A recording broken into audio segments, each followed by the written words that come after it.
I'm going to say some stuff that's going to bother some people. People who are listening to this and are not making as much money as they want, they have to... Mr. Alex Hormozi, the $100 million man. Entrepreneur, investor, and philanthropist. Taking the internet by storm. This guy really does understand how to build a business. I was 22. I had done everything that my dad had wanted me to do, and I was looking out from the condo that I had been able to buy with this job that I had. And I always hoped I wouldn't wake up the next day. I cherished the fact that it was so miserable that it got me to change. Pain motivates significantly faster and stronger than pleasure does. If you are angry, use it. If you are sad, use it. Or it uses you. I didn't know whether I would succeed, but I did know I wasn't going to stop. Right around that point is when I met my wife, and then she just changed my life. How did she change you? Like, didn't think we were gonna go here. She believed in me. She stood tall when everything in my life was crumbling around me. I was like dead broke in her parents' house. And I was like, I think you should leave me. She pulled my chin towards her and she was like, I would sleep with you under a bridge if it came to that. 6 months later, I have $3 million in the bank account. All of that was the first 9 months of our relationship. For her to have that kind of belief was very, it was deep for me. And I think that's what most guys want, truly. What makes a really good entrepreneur/leader? I'll answer this differently than I have in the past. And I'm going to tell a story that hopefully people don't take the wrong way. But I had a cat. Before this episode starts, I have a small favor to ask from you. 2 months ago, 74% of people that watch this channel didn't subscribe. We're now down to 69%. My goal is 50%. So if you've ever liked any of the videos we've posted, if you like this channel, can you do me a quick favor and hit the subscribe button? It helps this channel more than you know, and the bigger the channel gets, as you've seen, the bigger the guests get. Thank you and enjoy this episode.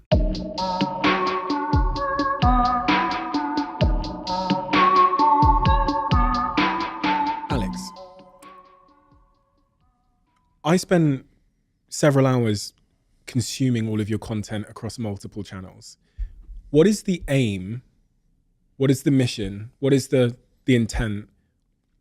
If you were to try and summarize the content you're producing and the value you're trying to add, and to who are you trying to add it to? To make business accessible for everyone. That was the mission of the company. And so our whole idea was, we'll put everything out there for free. So no paywalls. So there's like, we have courses on the site, the books I have for 99 cents so that anyone can get them. And, we'll continue to produce as much as we can. And we share the learnings that we have from our portfolio companies in order to keep the stuff that we are putting out there relevant, new, fresh, cutting edge, because this is what's working today. And by doing that, it also brings other companies to us because they get value from the stuff. And our goal is always to hopefully provide more value to a company before they've ever spoken to us. Like kind of pay for ourselves in advance is kind of like the thought process, even though we're buying in. And that was kind of the thesis when we started it. I didn't know if it was going to work, but it seems to have gone pretty well. And it was just kind of just like, if we just give and keep giving and keep giving, we just focus on the value and delivering to the audience, it'll come back eventually. What are you giving them and who are you giving it to? Entrepreneurs at all stages. We've surveyed the audience. 25% of the audience has a business. 75% does not have a business but wants to start a business. And so that's just kind of overall. And then within that 25%, it just kind of categorizes all the way up to, businesses doing 100 million plus a year. And so it's everyone. And so we try and one of the things that we talk about is like going wide and deep. Is like, how can we figure something that is relevant to somebody who's, launching their first product, and also make it accessible or interesting to somebody who's launching a new product line within a division of their conglomerate, right? And just trying to think about both people at the same time, which becomes more challenging, but it's also kind of fun. It's kind of like a funnel, isn't it? In some respects. That's exactly what I saw from your content. You're making great content that's helping people that are at the start of their journey, or 100 employees deep into their journey trying to figure out how to scale. You're making content that's bringing down some of the barriers, whether psychological or practical, to enable them to reach whatever dream they have. Let's go way upstream then. What do I need to know about you to understand the life you've led? Take me way back to your childhood and the early context. both parents are immigrants to the U.S. Mother was born in France, came here. But father was born in Iran. They met in medical school in Europe, and then my mother brought him back with her to the U.S. And then they had me, and they split. My mom had a lot of demons. She had a lot of things she struggled with when I was coming up. So I pretty much was raised by my dad. Had no siblings. It was just me and my dad until I was about 15. He got remarried. It was a short stint in terms of how long I was like kind of in the house. You know, like right at that stage is when you can drive, and I was kind of on my own almost at that point. As soon as I could work and drive, I was kind of out of the house. And then from there, did the thing that most people try and do, which is I worked hard at school, mostly because I just didn't want my dad to be upset with me, which was the main driver for most of my achievement in my career for the first half, was all just trying to gain his approval. Did all the things that I thought he would want me to. Got a job at a government contracting consulting firm, defense contracting. It was space, cyber, and ISR. So it's intelligence, surveillance, and reconnaissance for the military. Sounded really cool, was less cool when you were in it. And I was very, very sad at that point in my life. And so it was very much like I always hoped I wouldn't wake up the next day. Do you mean that? Truly. You really mean that? 100%. 100%. Because I remember when I was looking at, because a lot of people have like rock bottom moments. I think I had more of a rock top moment, which was, I was 22. I had done everything that my dad had wanted me to do at this point. I was looking out from the condo that I had been able to buy with this job that I had. And I was like, is this it? And the whole time I just really didn't enjoy my life. And it was just, not wanting to wake up. And it was the decision to leave Baltimore, which is where I was from, to quit that path, to decide to start a business of my own, was still to this day the hardest thing I've ever done. By far, all the things we've been through to build what we have, the hardest decision was taking the leap for me. And it was because like I knew that my dad so much wanted me to do what I was doing, because he was so happy that I was doing everything he wanted me to do at that point. And I had told him over and over again that I wanted to do this other stuff. And he's like, yeah, like later, later. And so I knew that it would probably put a big dent in our relationship if I left. But for me, it was actually confronting the fact that I didn't want to be alive anymore, which was the thing that gave me enough courage, or whatever you want to call it, to actually make the decision to leave home. And so I started driving across the country. I mean, it took me 6 months to do this. Like between when I decided I really wanted to do this and when I actually did it, it took me 6 months. And I called him when I was like halfway across the United States, and I was like, I'm going to California. I'm going to open a gym. I'm going to get into fitness. And he was like, why are you so extreme? And he like lost it. And then we didn't really talk much for a long time. When you started realizing that your life was one where you didn't want to wake up in the morning, when you had that job in management consultancy, did you experience suicidal ideation? Is that what you're saying when you say I didn't want to wake up into my life every day? It was never like, I've never had this is how I'd kill myself. Nope. Never had that. I just always like the idea that I could not wake up the next day sounded good. When you look back in hindsight from that moment backwards, what are the series of decisions or the things that led you to find yourself in that position? And I ask that because there's a lot of people that can probably relate. Totally. And there's probably quite a consistent set of frog pads or stones that one is walking down for whatever reason that lead you to a position where you go, what the fuck? Whose life is this?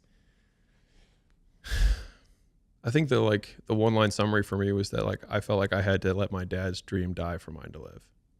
And I felt like my entire life it had always up to that point had been like, go to this school, do these studies. I mean, it's a common thing. Like it's not like I had something that a lot of people don't have. Many people, and to be fair, I'm very grateful for the skills, discipline, et cetera, that instilled in me.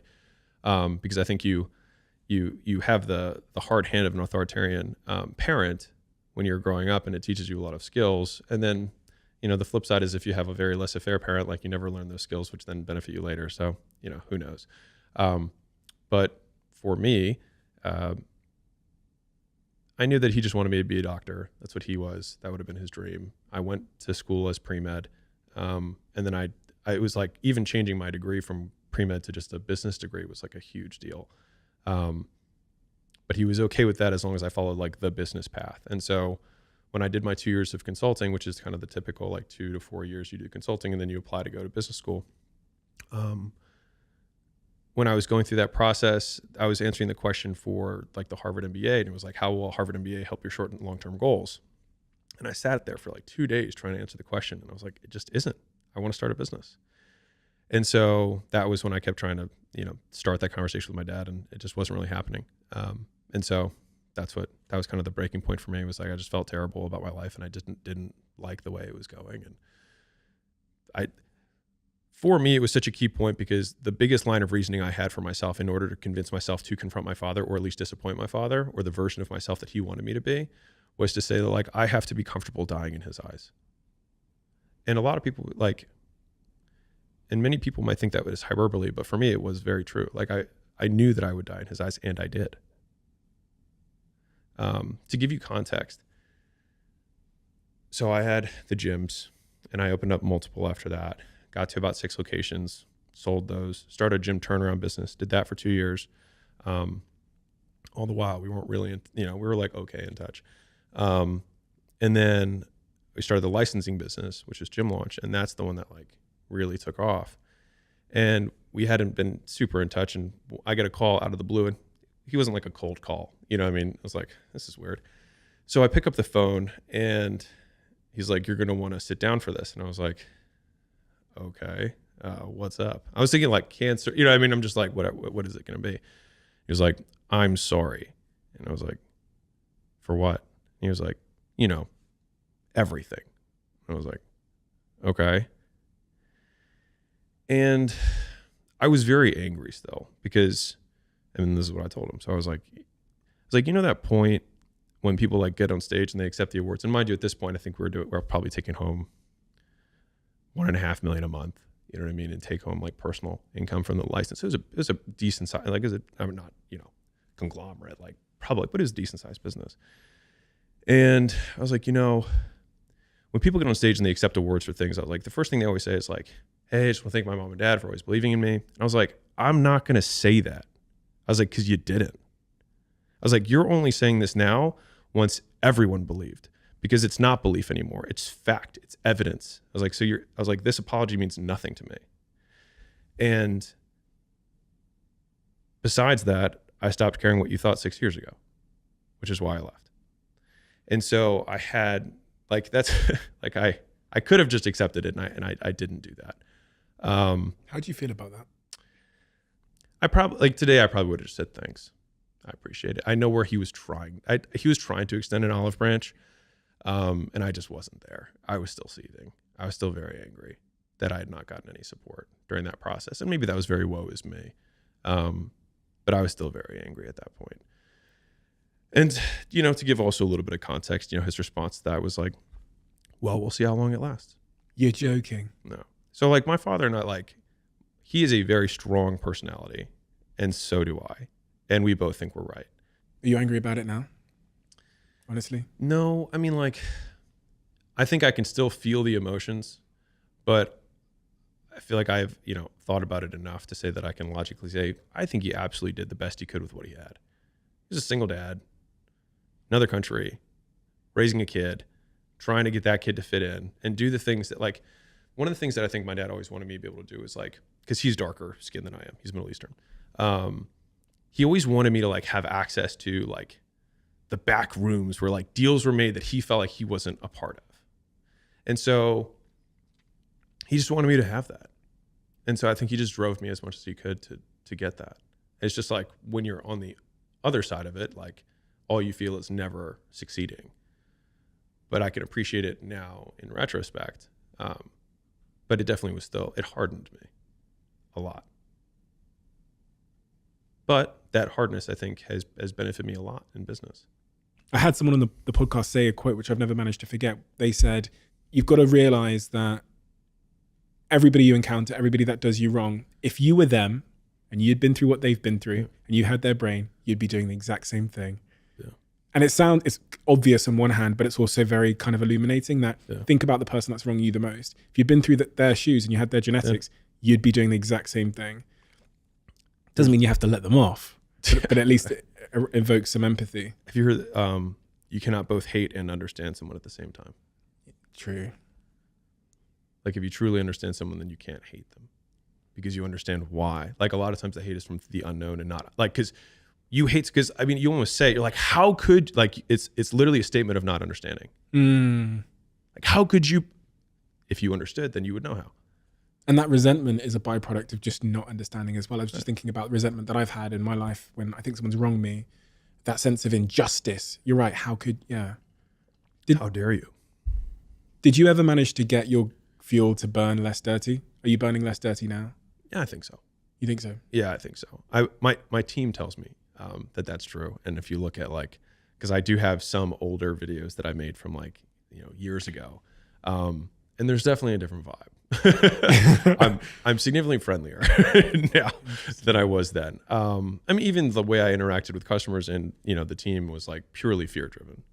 Like I was absolutely, because I didn't understand influence as well yet.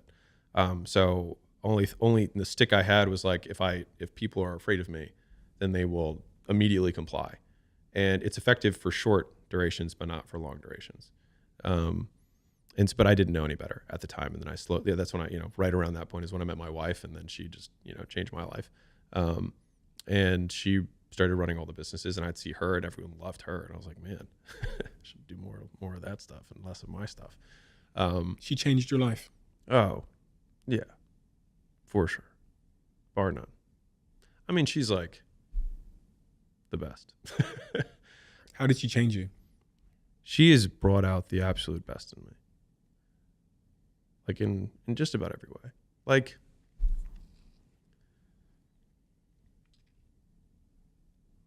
didn't think we were going to go here. She believed in me.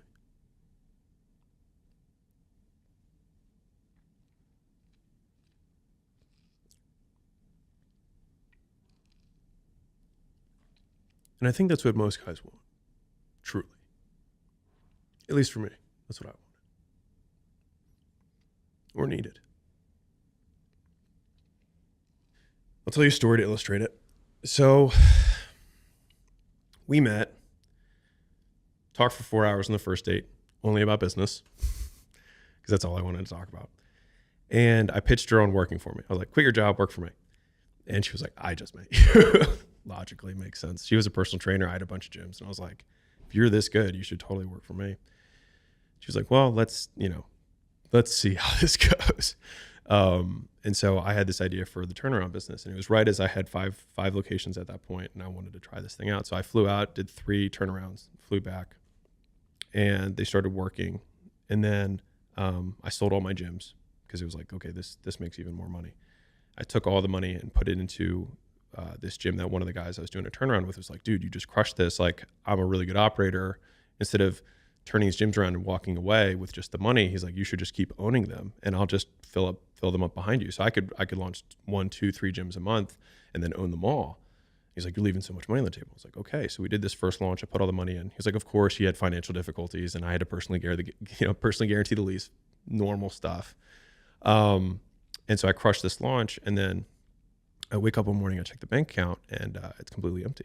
And I was like, what's happening? So I called him up, and he was like, well, I know you're skimming from the business. And I was like, what? He's like, I know you're skimming. I was like, what? No. He's like, well, that was my half. And so I was like, what is happening? So I printed all the bank statements. I went line by line. I was like, I'll walk you through all the bank statements. Let's get to the bottom of this. And I remember we sat to the meeting, and he was like, I don't need to see that. And he pushed it off the table. And I was like, oh, okay. I immediately was like, oh, I just got fucked. And he'd already been indicted for fraud. And I knew this getting into business with him. And it was just a big misunderstanding. And, the saying goes like, when experience meets money, money gets the experience, and experience gets money. Very much lived that. And so after I had all my gyms, I sold them, put all the money in this thing, and then it all got taken. And so I had nothing. And Layla's with me at this point for this exciting period. So I was like, okay. She was like, hey, maybe we should keep doing these turnarounds instead of this weird launch and go thing you sidelined for. I was like, okay, we'll do that. And so I was going to launch a gym the next month. And there was a guy who was local to that gym. And since I was refocusing, I was like, all right, I'm going to build all the infrastructure. I'll send the sales guy out to do this thing. And he crushed the launch, did like 120,000, which for us was a big launch, in like 3 weeks. And so now I'm at Layla's parents' house because we don't really have a house at this point. And I'm the guy that she met from the internet that she quit her job for, who just lost everything. And I needed this $100,000 to come in from this launch so that I could recapitalize. And the money wasn't hitting. I was checking the bank account. I was like, where's this money? And I could see the processing, the transactions, and it was all successful. What's going on? So I called the processor up and I was like, what's up? And they said it's a routine check. I was like, I've been with you guys 6 years. It's never been a routine check. And they were like, call again later. And I was like, okay. So I called about the next day, nothing. And then finally it was Christmas Eve. And I owed this guy money for the commissions from the sales. And I was like, I will not get off this phone until you send me the money that I am owed. And To the payment processor. Mm-hmm. And they were like, long story short, you were doing stuff in different locations and I was running this all through a local gym business, even though I was all over the nation. And they were like, this is a little irregular. We're just going to hold on to this for 6 months. Shit. Right. Now I owe the guy $22,000 in commissions. I, in total now, had $23,000. So I wired him the money and I had $1,000 left. And it was December of 2016. And I was like, I screenshot it because I still have the screenshot on my bank account. So I went from like 6 gyms, turnaround business, all this stuff to $1,000. And I was like, this sucks. And Layla had just got 6 of her friends to quit their job to come do this turnaround business with me. And they were starting 2 days later from the 24th. So the 26th of December, because I planned on getting this $100,000 in and then being able to launch 6 gyms because it took about, whatever. It was $3,300 a day in cost to have 6 guys out there in the field selling. $3,300 a day that I did not have. And so I still had a credit card that had a $100,000 limit on it. And so I'm at her parents' house, like in an extra bedroom, having lost everything. And my one Hail Mary play of this launch, the money did not come through. And I was like, I think you should leave me. I think I am a sinking ship right now. And I would respect you. Like, we're cool if you want to walk away. Like, we're good. Like, I won't think less of you. Like, I would walk away from you right now because this has a very high likelihood of not going right. And she pulled my chin towards her and she was like, I would sleep with you under a bridge if it came to that. And it's hard to comprehend, but like, I had nothing. Like, for her to have that kind of belief was very, it was deep for me. So it was like, fuck it, let's go. You know what I mean? And so then we launched the gyms doing $3,300 a day. And mind you, I had no way to process money still. So I'm collecting 60 to 80 contracts a day that I can't process. And so we're getting calls from customers like, hey, why haven't you run my card? Why haven't you run my card? I'm calling all these processors to be like, hey, can you please? And as soon as you get shut down from a processor, it's like a black mark. It's like going bankrupt for credit cards. They're like, oh no, something's weird. They just won't. They have other people they can process the money for. Finally, I get like a high risk processor that does like porn and casinos and stuff to like give me. And they were like, yeah, so it's going to be like 8% processing and we're going to hold 10% as like safeguard. And I was like, Jesus, okay, yes. And they're like, and we can only give you $50,000 as your limit. And I was like, I need like 200. And he's like, well, and I got this on the 29th of January. So this whole time, $3,300 a day is running on this card and I have no money and I have no way to process it.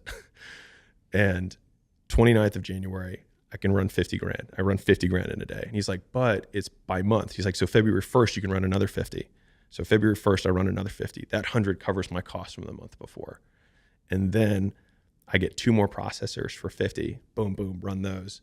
And then like I got a third one or fourth one like 2 weeks later. And I was able to like start moving things around.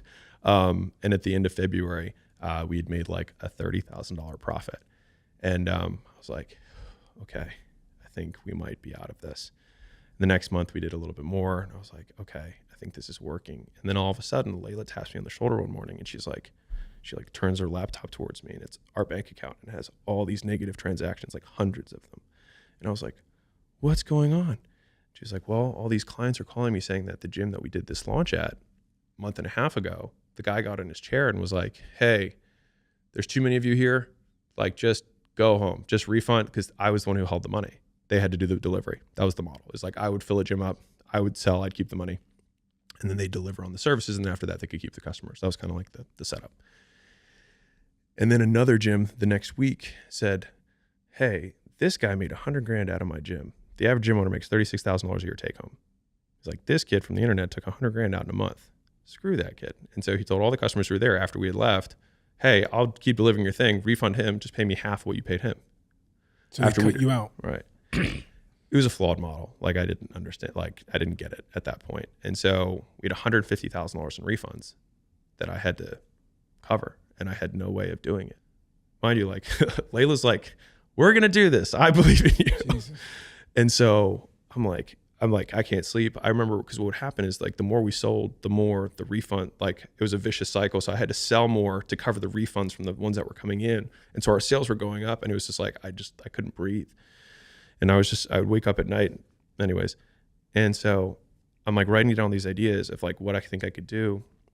We had 8 launches that were supposed to launch next month. So I said, hey, Layla, you have this little weight loss business, because she had her personal training business. She converted her in-person clients to online during this whole process. So she was making like $3,000 or $4,000 a month, and mostly because, like, I'm not stable. I'm like making all this big money and then losing it all, and then making it and then losing it. And she's just like paying groceries and actually like making sure that I can eat.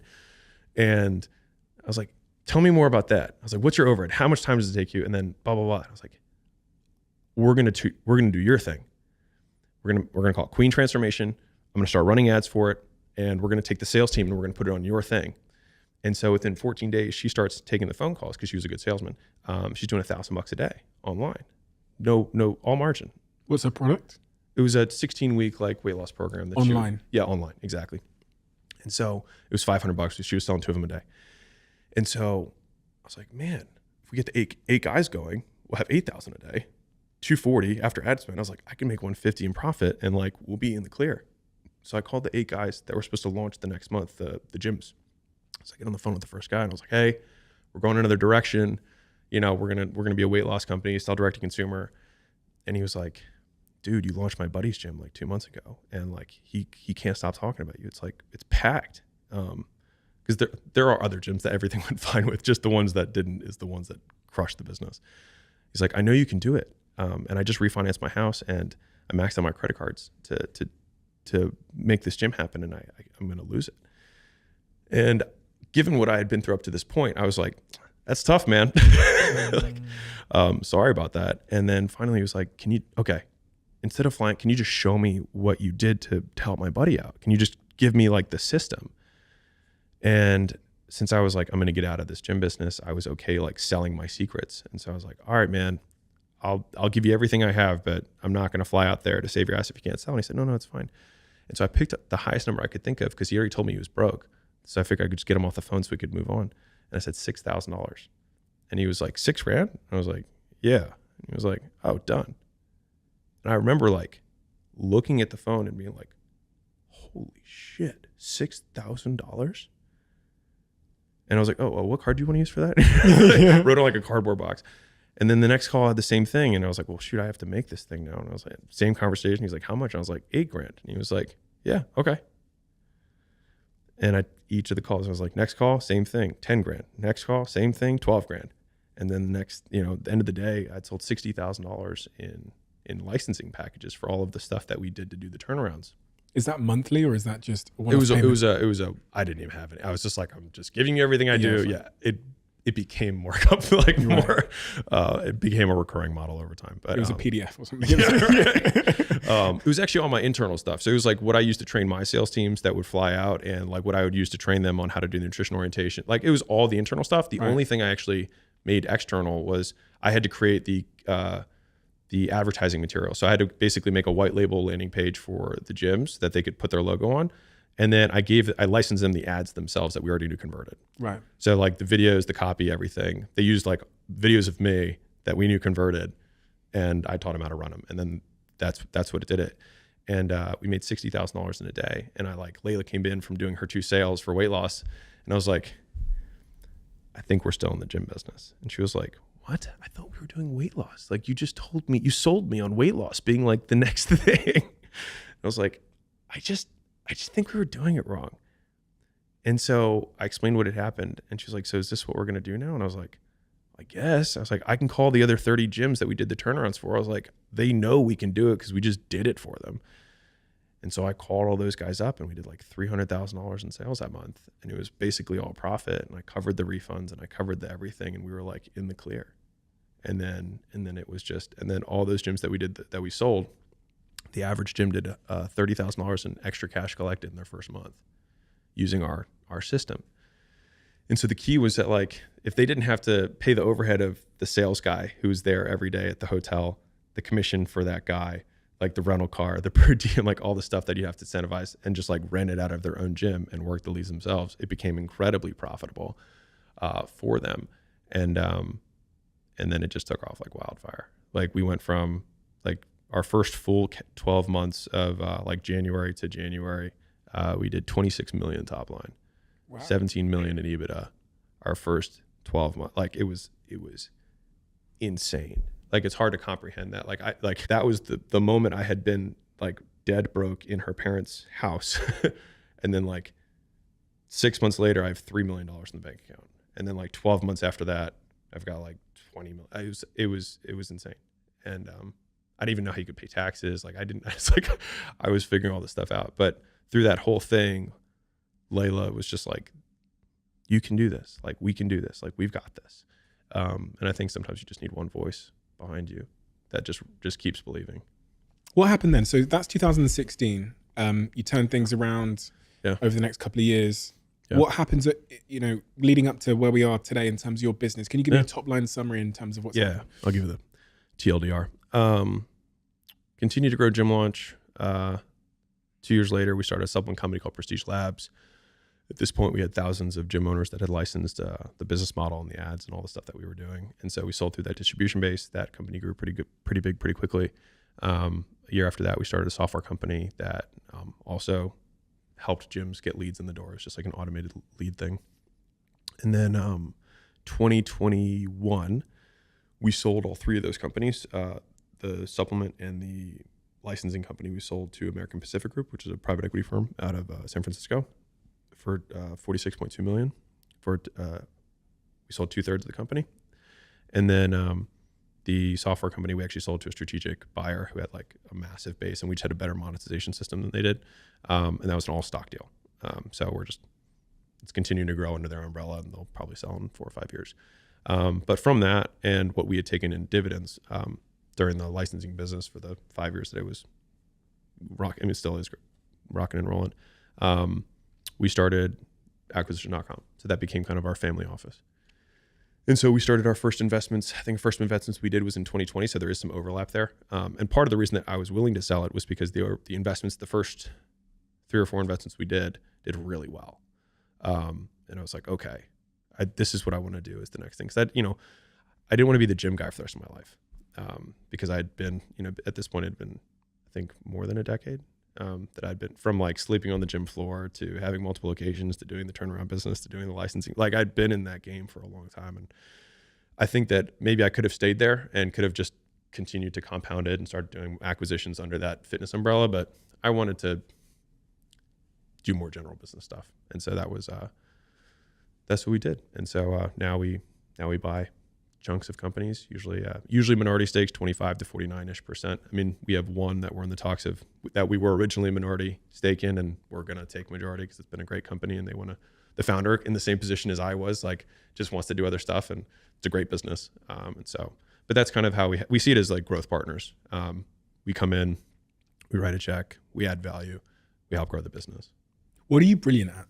You kind of come to learn what you're good at based on comparison, but you kind of understand your area of expertise. What is your area of brilliance or expertise? I really want to ask Caleb. Caleb. Where's Caleb? We can barely see. So Caleb sat over on the sofa in the corner of the studio. He is friend and creative director of Alex. and I'm asking Caleb what Alex is good at. What's his area of brilliance?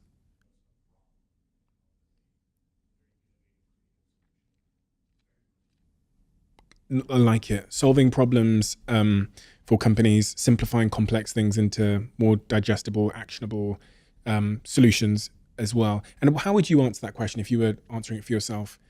I feel like I fundamentally a lot of times don't understand the world. And so I think the reason that some people have found the content and things like that good or useful is because they feel like they can understand it. And it's just because like I didn't get it, right? Like terms like value, right? People are like provide more value. I'm like, what does that mean? And so I just make an attempt to define the terms that a lot of us use every day. And then it makes it a lot easier to solve for those things in business. And so, a lot of people are like, I want to grow my business. I'm like, all right, what does that mean? I'm like, well, get more customers, make them worth more. Okay. So it's one of those two things. All right, well, how do I get more customers? Like, well, there's 8 ways to do it. Here are the 8 ways. Which one do you feel like you're best at? And just like kind of thinking through frameworks that way is just, for me, it's just been my way of being able to be relatively competent in a world that feels confusing. Like there's a few things I feel like I can understand and I just hold on to those. I mean, that's the very nature of innovation, isn't it? Like asking the question. We so often in our lives just accept words and phrases and ways of doing things. And then there's a few people who are really good, like Elon's one of them, at just like asking why. And then when you ask why, like, why can't you make an affordable, quote unquote, electric vehicle that is fast? Everyone else said you can't. Yeah. Like why? But why? And then he's great at breaking it down into like the core components of that innovation. Yeah. So, well, if we buy the metal on the iron exchange and we do this and this, then we can do it. Yeah. That's such an important thing in entrepreneurship, isn't it? There's some people who just ask why naturally. Yeah. So it's like to the point, like to Elon, it's like, I don't understand why we can't. Yeah. Like just explain to me why we can't so that I can not think about this. Yeah. And I feel like that's, I would say that that's the most common thing. Like, why isn't this company growing? Like, I don't get it. Like, explain it to me.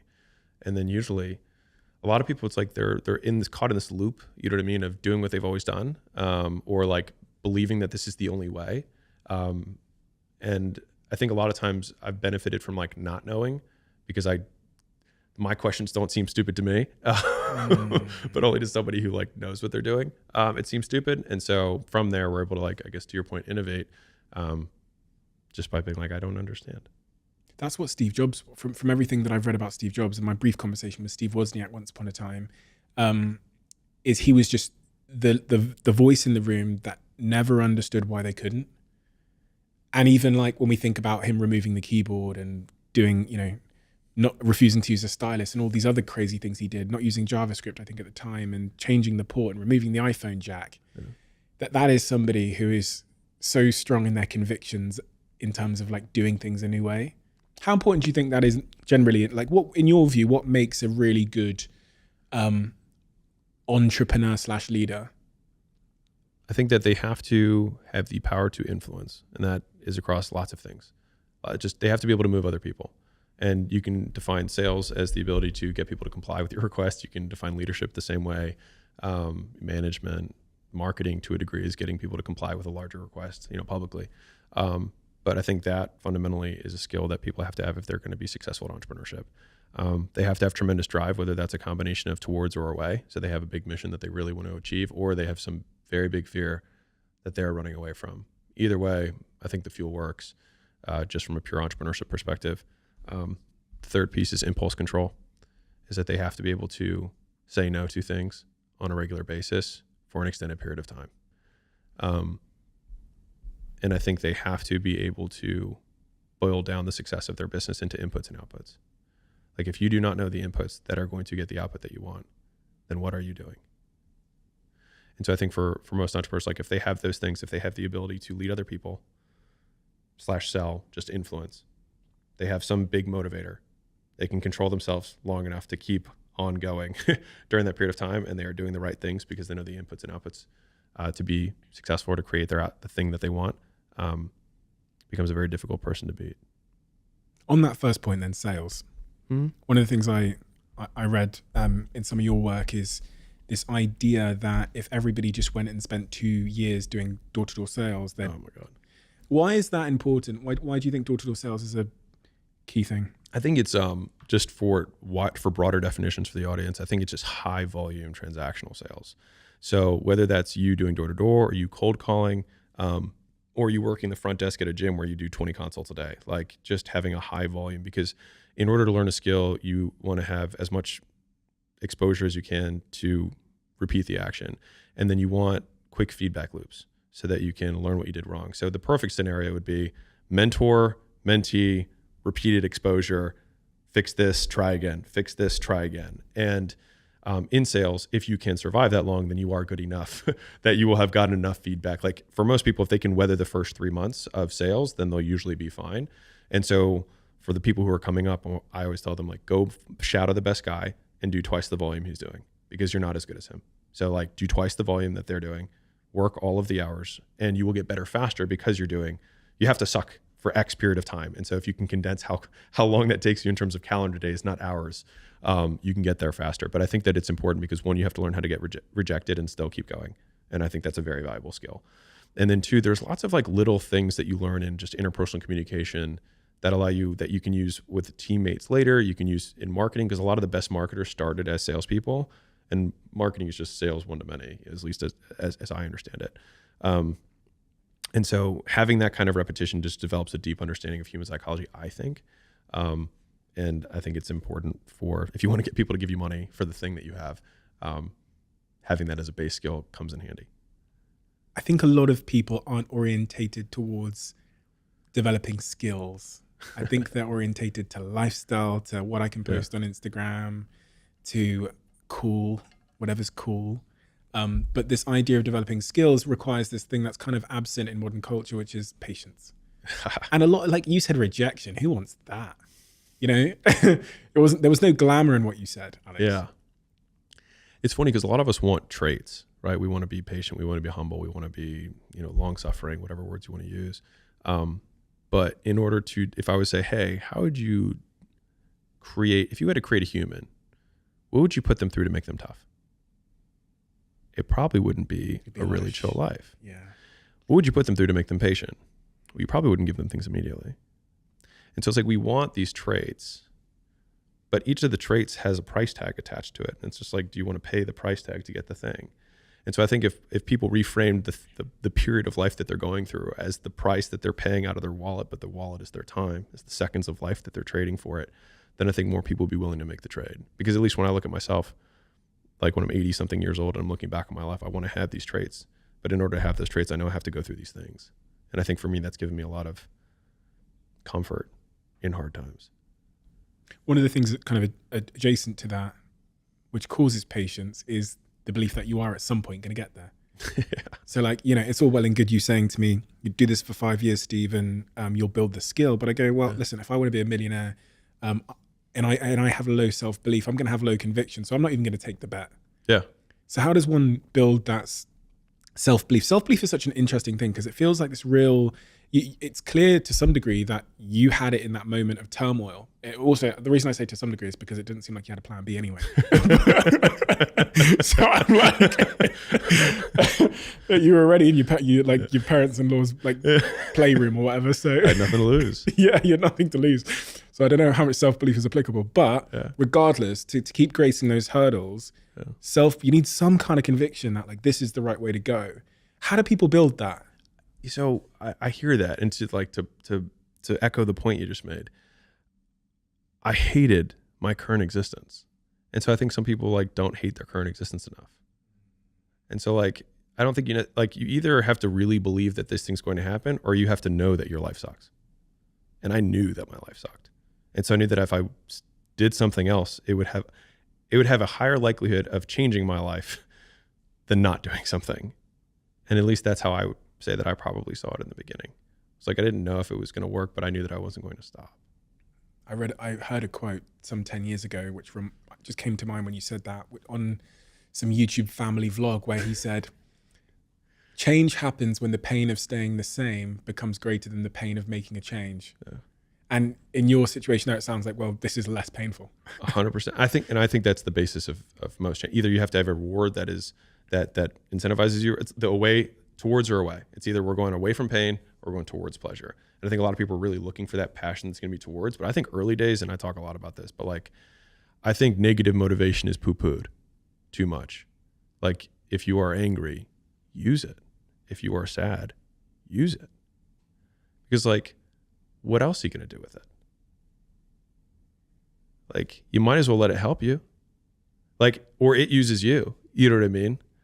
And so I always like to see, when I was in my earlier days, I felt like I was wielding my anger, at least in a direction. And I think also a lot of people think that they have to get like it right on the first shot. But one of the beliefs that I had was that I just want to be directionally correct. Like, if I move, I know that I don't like this. And so this way is not where I am. And so I will start taking steps this way. And from the story that you at least heard, it's like, I'll ping pong a little bit to try and directionally move that way. And it's funny because Caleb's seen plenty of things from what we do at acquisition.com where we're like, we'll try it out. And if it doesn't work, then we're like, oops. All good. Do you believe in yourself? I think that I have a high likelihood of repeating activities that I've done in the past. And up to this point, I have lots of evidence that would suggest that I will continue. Why didn't you say yes? Because I based the answer on that question on what I've done before. And I think it's just based on evidence now. So it's not like a charisma thing, at least for me. It's just like, I've done these things. And so I think it's probable that I'll be able to continue. Is there a deeper reason to why you didn't just say yes? That's actually how I think about it. Is that because it feels difficult to say you believe in yourself? Yeah, it feels weird. I don't know if hokey is the right word for what that feels like for me, but like saying the way that I said it is how I feel about it. Have you been on a journey of in terms of self-doubt over the last 30 years? For sure. I think it was, but I mean, fear and anger hand in hand were my big motivators in the beginning. And I mean, maybe that's from self-doubt, but I would say that I was very certain, and I can feel this, and I remember this. I was always certain that I wasn't going to stop. Like that, I didn't know whether I would succeed. I thought it was probable, but I did know I wasn't going to stop. And so for me, that was like enough to get me going or keep me going. It was like, what are the controllables? Me. Okay. Well, if I do this, so like I'm big on making like unreasonable that it doesn't work out statements. Just like, if I do sales and I do more volume than everyone else on this team, and I've shadowed the guy who's the best, and I do that for 5 years, it's unreasonable that I won't be at least mediocre. It will be probable that I'm above average. And it's also probable that I'll learn other things along the way. And I'll also have the resources at that point in 5 years that I can jump into things now that I have more context or perspective from which to make a judgment on what a good next opportunity is. And so I like very easy to believe statements, and then having the input output equation being like, the output is that I will be a very good salesman. The inputs is that I have to collect 5,000 no's. If I collect 5,000 no's, I'll be a very good salesman. And that for me, like when I was a kid, when I played video games, I would beat the same level over and over and over again, so that when I got to the next level, I would crush everybody because I'd had all the experience points maxed out. And so like those input output equations are really helpful for me. Like when I took the GMAT to get into Harvard, my first score was like, okay, it wasn't great. But I read this study on how to do well on standardized tests. And they had this graph, and it went like this. It was just a straight line. It said number of problems practiced on, GMAT score. So like the more problems you did, on average, the higher your test score was. And I was like, done. So I bought 16 phone books of like, they're like these thick like test prep books. And I did 4 hours of problems every day for 3 months. Every day I'd get home from work, I would eat dinner, I would do 4 hours of problems. I had a timer, I did it every day. And then I scored 99 point whatever percentile because it was just input output. Like I was naturally not even that good at math. But I just was like, if I do 10,000 fucking problems, like I'll start to just understand how these problems get asked. And so like I always try and find like, what's the input output for this, for the content game? I was like, okay, well, if we post once a day on one platform, we will get some eyeballs. If we post on every platform every day, we will get more eyeballs. If we post multiple times a day on every platform, we'll get even more eyeballs. So let's do that. Let's build that system. 100%. And so like, those are the, like, I try and make statements that I believe are unreasonable, that if I do it enough, it will be true. And so that's, for me, that's what gives me the confidence to say, like, what if it's not working? I'm like, it will eventually. Like, if we just keep doing it, it will work. What does it take to want to do something potentially for years so that you can get good at it? Because, you know, there's going to be people thinking, well, I want to be a great DJ, but I just can't find the motivation to spend every day 3 hours practicing, Alex. Yeah. I'd be like, you probably won't be a good DJ. But I would be like, you like your current state enough that you like the pain of change thing, right? Like, you're not in enough pain. And I've said that to plenty of people. We go speak and someone's like, how do I get motivated? I'm like, you're not going to get motivated. Like, you have to hate. For me, I automatically go there. I'm like, you have to hate something. Like, for me, I just hated my current existence. And so for me, that was powerful enough to get me out. There's got to be another way, though. You know, I was thinking to you that moment where you took the leap. Mm-hmm. You know, I often feel like most people that listen to this podcast often are at a point in their life where they're considering a leap. Yeah. I feel like we drag those type of people in. We kind of like, we're a magnet to those people. So if they're in a situation that they don't like, but it's not that painful, you know, it's comfortable. Well, that's the worst.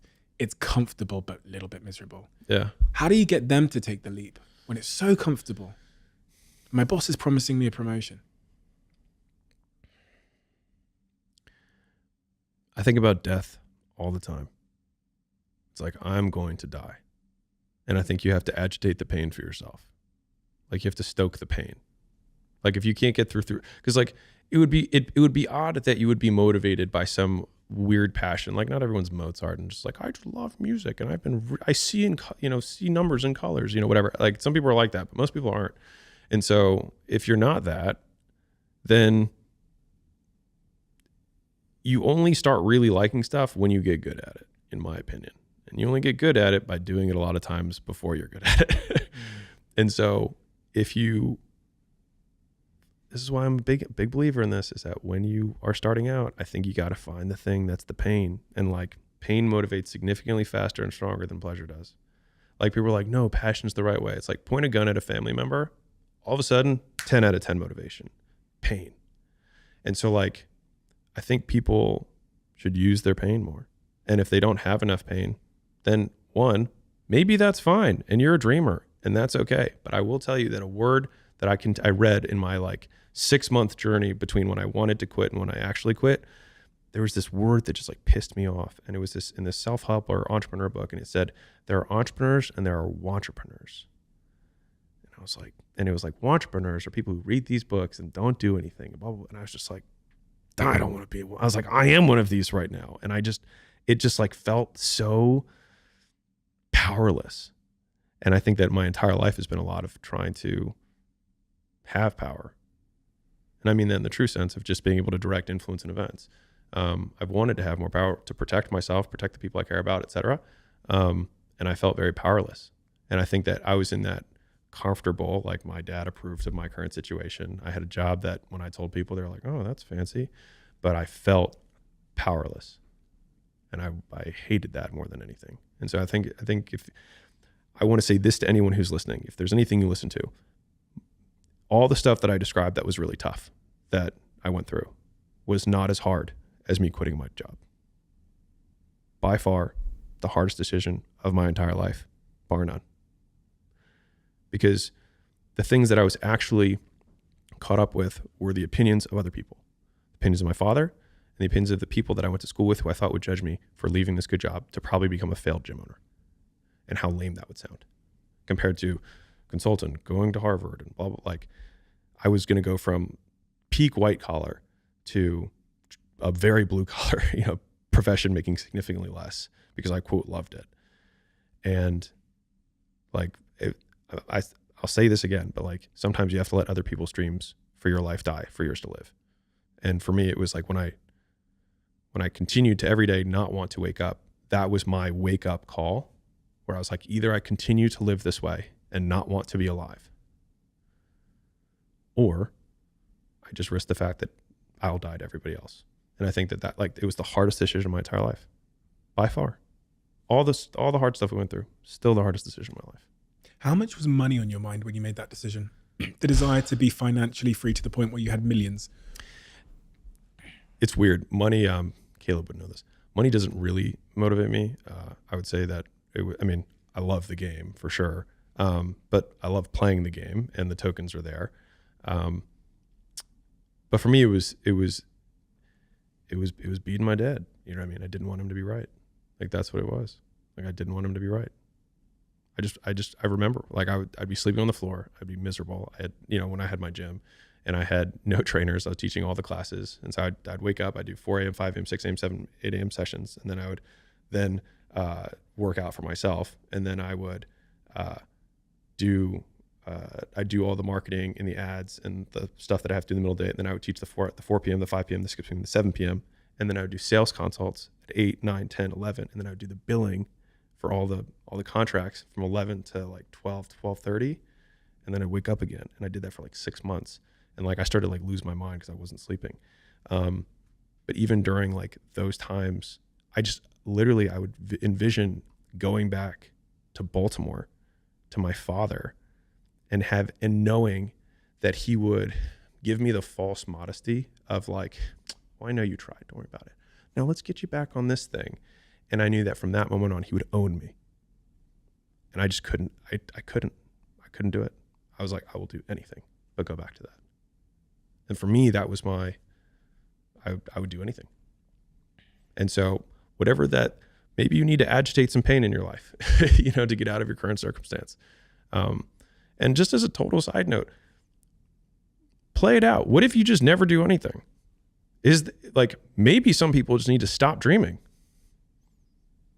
Maybe they need to accept their current reality and actually enjoy it. Because there's a lot of people when they're 70 and 80 and they didn't do their dreams. And if they went back, like they didn't do anything, but that whole time they were dissatisfied because they didn't try. But what if they were just like, I have a good life. I have a wife who loves me. I've got some kids. I have a job that I don't mind it, pays the bills. I mean, if you go back 500 years, it wasn't people were like, man, this is my passion. It's like, dude, I'm just rowing a boat across a ferry. And that's what I do. And that's what my dad did. And his dad did. Like, this is how we eat. And so like, we have these idealized versions of purpose that I think Instagram and all this stuff kind of make terrible. But like, I think there's a lot of honor in work, period. And I think a lot of people fool themselves by thinking that what they do for some reason is not honorable. And I think a lot of it is like the internal versus external scorecard of like, I was saying what I said earlier about like, I believe these things to be true about the universe or like the world. But a lot of those are like, what do I believe about myself? Which is like, I can choose to do work in this way, which then I can derive joy from. So like, if I'm shoveling shit, I can choose to be like, I will be the best shit shoveler because I believe that I will figure out how to do this more efficiently, and I will get better, and I'll have calluses on my hands, and I'll have a better back and whatever. But I will do this well. And I think you can find joy in work if you decide to do it well. So on one hand, if your dream causes you so much pain, then you will quit what you're doing and do it. And if it doesn't cause you enough pain that you're not pursuing it, or that you don't like, if you don't feel like you're in a cage right now, then maybe you're not in a cage, and maybe you just need to like the life you have, and that's cool too. A previous guest on this podcast called Mo Gaudat said, we're unhappy when our expectations of how we think life is supposed to be going are unmet. And in that, there's something very sort of linked to what you just said there, which is we have this external expectation set by Instagram or whatever, by people like us, yeah, who are in a position of financial freedom and have built an audience who admire those people for what they've achieved. And if someone wants to be admired, they think, well, I need to be like Alex, right? And that I could be working in a shop, actually, objectively, like subjectively, having a great time in the shop, but I look up at Alex and go, my life sucks, right? And like, so in that, I'm like, it's very difficult because of the pressure of external. Like, I was just thinking when you said it, then I was thinking this whole idea of like passion and purpose is probably like 60 years old. Yeah, it's make-believe. It's all brand new. And it probably originated when we were like connected, like radio, TV, all of this advertising, which made us change our expectations of our own lives. When living in the village and like helping out at the bakery was probably delivered the same amount of happiness, core happiness, than being on the private jet and whatever else does now. I think most people are just as happy, and just like you're 50% happy, 50% sad for most of your life. If you're in an extreme circumstance, then change your life. if you're not like conditions, like people get handicapped, they break their legs, they can never move again, and they have a dip in their subjective well-being and they go back to the same baseline. And so like the baseline is independent of conditions. And so the world wants to tell us that we need to change our circumstances and then we will be whatever. But like every modern religion, every Buddhist monk will tell you that all of that's from the inside, not the outside. But these are words that me and you can say. Don't follow. Yeah. Fair. Because I'm sure that you've experienced like the attainment of a goal and then I just need 3 times more. Yeah. I'm referencing a study there where they asked people how much money they would need to be happy. Right. And all the way up the income wealth spectrum, people said 3 times more than they have now. So people with 10K said 30. People with 3 million said, 9 million. No, I can do maths. 3 times 3. Yeah. And you I imagine you still experience that now, right? Yeah. Different reasons, but yeah, for sure. When is enough enough? I don't think it's enough thing. I think it's more like who I want to be. Who do you want to be? I want to be the person capable of doing that, doing X. Like we'll get to 1 billion, and then after 1 billion, I'll make it 10. I already know that. You know what I mean? But like, I love playing the game. What is the game? Game of business. To what end? Or just for To play. To play. Yeah, I'm sure you know more about this than I do, but like just game theory, like the finite and infinite games. Simon Sinek has a great piece on it. But yeah, with infinite games, you have known and unknown players. You have no agreed upon rules. And the point of the game is to keep the game going. And so a lot of times people will take a finite game where you have only known players, agreed upon rules, and a set outcome for winning, and they will apply it to an infinite game. So people are like, they apply a finite construct to health. They're like, I want to win health. It's like, you don't win health. Like, okay, you're in shape. Now what? You stay in shape. You keep staying in shape. I want to win at marriage. You don't win at marriage. You keep the marriage going. That's playing the game of marriage. If you don't win at business. You keep playing the game of business. And so we want to take these finite constructs and put them on infinite games. And I think that's where people get in trouble, because they're like, I have to keep moving the goalpost. But if the goalpost is to play, then you win by playing. And so for that, sure, we set goals for the company, but like I'm 1,000% super motivated. And at the same time, if we never hit it, I'm just going to be happy that I was able to play. I also know that in 3 generations, everyone will forget who I am. I saw your post about the Queen. Yeah. Was that a stab at you? No. It wasn't for me, if I'm being honest. But it's an interesting. What did the post say? Do you remember? Well, she amassed more wealth than 99.99% of the world. She ruled for 70 years. Was a female monarch, which is insane, especially 70 years ago. Just like it's had an amazing family, all this amazing whatever. I don't know the tabloids, you do. And when I posted it had been, I think, 5 or 6 months since she had died. Exactly. And I was like, you probably haven't thought about her today except for this post. She probably accomplished more in her life than we probably will. So if you are afraid of other people thinking about you, just remember that 6 months after you died, they're not going to be. And so it's like we have all these fears about other people, but like most of them won't even show up to your funeral because they're going to be busy.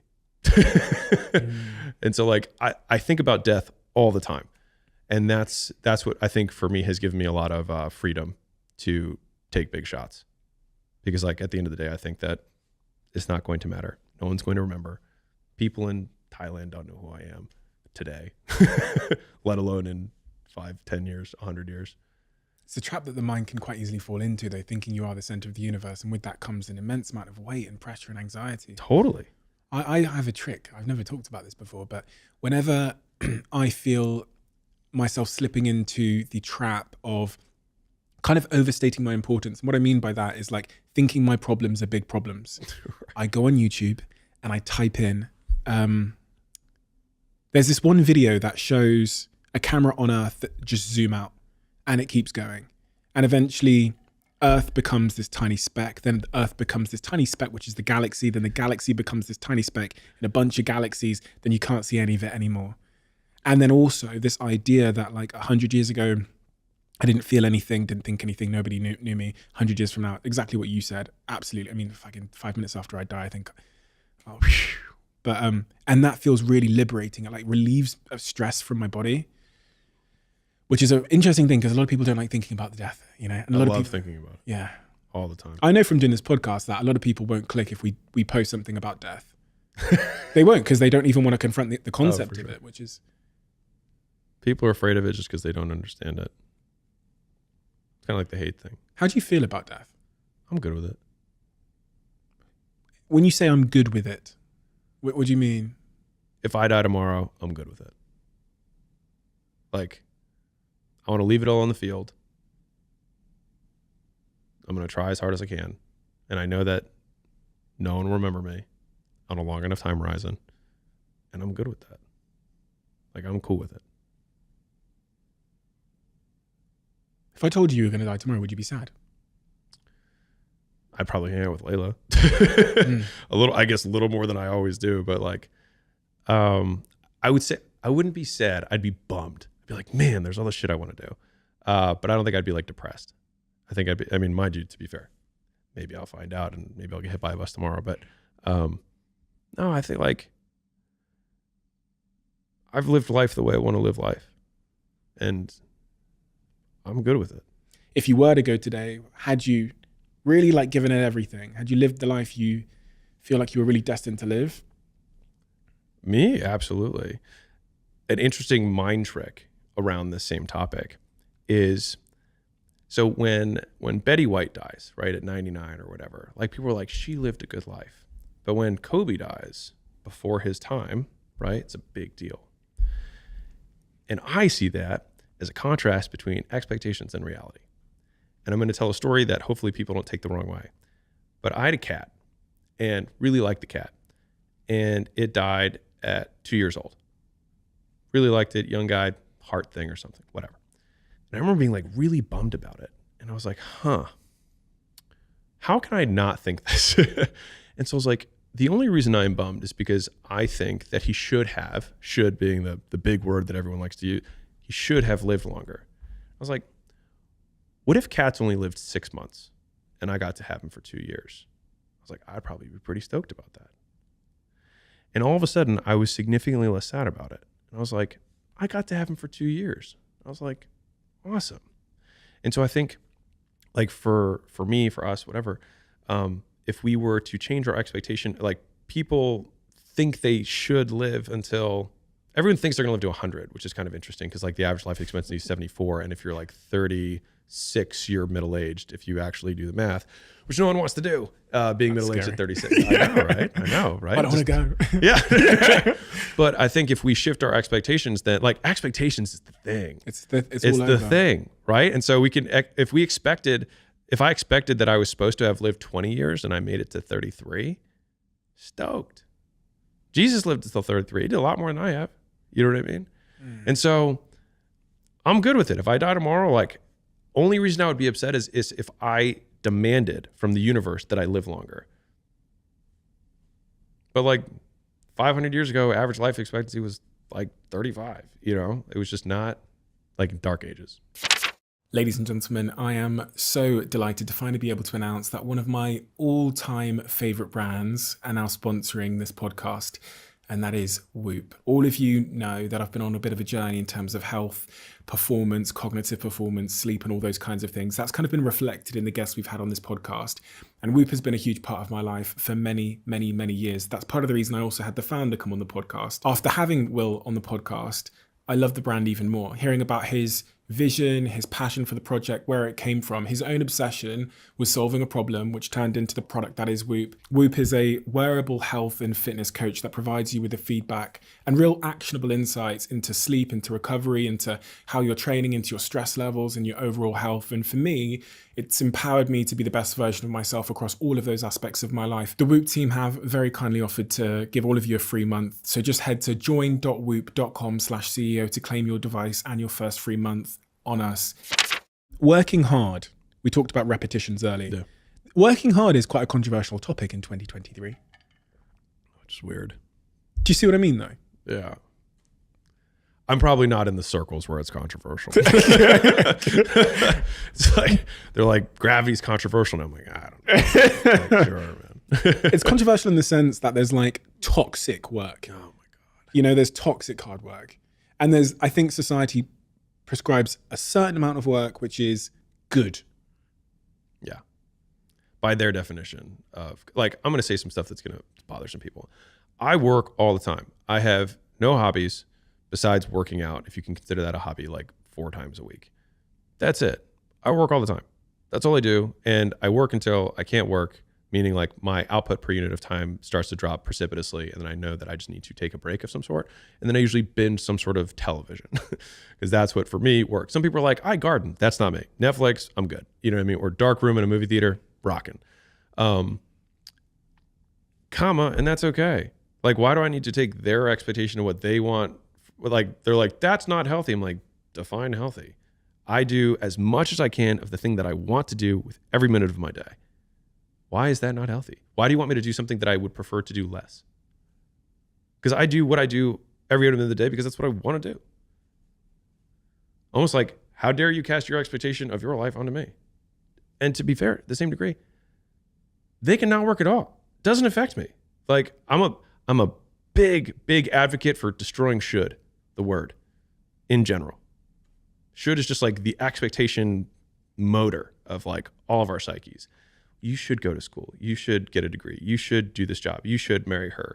You shouldn't stay up so late. You shouldn't work so hard. You should be more balanced. You shouldn't be working out so much. You're not working out. Like, there's all these shoulds that other people tell us. And it's like, and you zoom out and then you see that it's a galaxy with a little dot of dust. It's like, should what? There is no should. Do what you want to do. At least that's how I see the world. That pressure applies to both ends of the spectrum, doesn't it? Because people that quote unquote overwork, they get hit, come back into the middle. And that people that underwork, they get hit, work harder. And then the presumption there within society is that there's this sweet area in the middle where it's optimal. And like the question should become then, like, what is the measurement? Like, what are we measuring? Are we measuring, when we're defining this amount of work as good work or healthy or whatever, is the real measurement my happiness and my fulfillment? In your view, is that what you're like? Is that your measurement? Or is it just fucking how you feel? I work because I enjoy working. And I'm sure that if I stop enjoying working, I won't work as much. Like, just being really, like, I'm not being simplistic to be, annoying. I work because I enjoy working. And if for some reason I didn't get reinforcement from work, I'm sure that my amount of work would go down. Is there a I think about like human needs. Yeah. But are there any human needs that are being sacrificed by always working in your case? I'm good. You're good. Yeah. I mean, which gets to the point of the measurement, which is like, how do I feel? I'm good. Yeah. A lot of people really overanalyze a lot of things. And like, I don't think, well, I do spend a lot of time thinking about death and things like that, but I usually use those as frames to give myself permission to do the things that I want to do. And just do them without hearing the judgment that I know that other people would probably cast on my life. They're like, why don't you have kids? Like, because I haven't wanted to yet. And that's okay. And if I want to later, I will. I'll tell you an argument that I got into. So You got into an argument? I did. I got into an argument with my stepmother. So Layla's father's, whatever, doesn't matter. Okay, it wasn't her. Different person. It's fine. Anyways, I was at the kitchen table and she said, I would never want your life. And I was like, what? She was like, it's so unbalanced. I was like, okay, how? I was like, do you feel like I'm not in shape physically? I was like, do you feel like business-wise, financially, I'm not fit? Do you feel like romantically, like my marriage is in some way like not good? And so I like, where do you feel like I'm unbalanced? Or it's just that I do more than you, or I do things differently than you do. Because to the same degree, I wouldn't want your life. And that's why I don't have your life. And that's why you don't have my life. So it's good that we don't want each other's lives, because that would be tough, wouldn't it? And so that was the argument that we got into in so many words. And it just came down to the idea that, like, I think that person was casting judgment on themselves because maybe on some level, maybe they did want some aspect of the life that we had. And I hope that doesn't sound like weird, but it's just like, I think we all do this. We see something, we're like, and then we look at our delta, and then we either say, man, I would like that, or cast stones at it so that we don't feel bad to our ego. And so like, no, there's something wrong with it. They're not happy, whatever. And I would say that if there's one thing that I will try and beat out of me until I die is caring what other people think. And I think everybody cares what other people think. And I think over time, we just care a little bit less. And so I feel like I'm 30% better than I was 10 years ago. And maybe in 10 years, I'll be like 30% better than that. But that 30% has been very meaningful for me because it's enabled me to do things. Like I got married in 8 days. None of my parents were there. And I'm cool with it because that's what I wanted to do. And I work with my wife every hour of every day. And people are like, is that healthy? I'm like, I don't know. We like it. Why do you care? Like, how does it affect you? Here's a trap though. Yeah. I can relate in many ways to what you're saying. And I mean, my team will know that instinctively. One of the traps we can fall into, one of the risks when we have that perspective is that we kind of cast that expectation on others, people that work with us. I think entrepreneurs oftentimes when they have that drive, which is sometimes driven by a shame or an insecurity that comes from their childhood too often, so often, maybe not too often, but so often, that when they lead people who don't have that same insecurity, shame, whatever, that predisposition to workaholism, whatever you want to call it, they struggle to relate. You know? Yeah. Have you had that? Sure. But I think that's okay. Have you had to work on that? Layla's better. I say that judgingly, but like realistically, I think we try to maintain a culture of high performance, and we're like on the screening parts on the front end. We're like, these are the values we have. Here are examples of those values at play. So it's like if your shift ends at 5, and somebody asks a question that's going to take 30 minutes to answer at 4:59, what do you do? That's an interview question. We're like, and we need you to be honest, because if you say you would work, but you would actually be dissatisfied, you're not going to do either of us justice because you'll come in and you'll get fired quickly, and that'll be hard for you and hard for us. So like, we want you to win at whatever you do in life. So Layla's very big on like human first in terms of how she does everything that we do in the company is like human first and everything else. You can tell that's why like we're yin and yang for this kind of thing. But I think it's really just about expectation setting and being very truthful and as transparent as humanly possible about like, this is what we expect.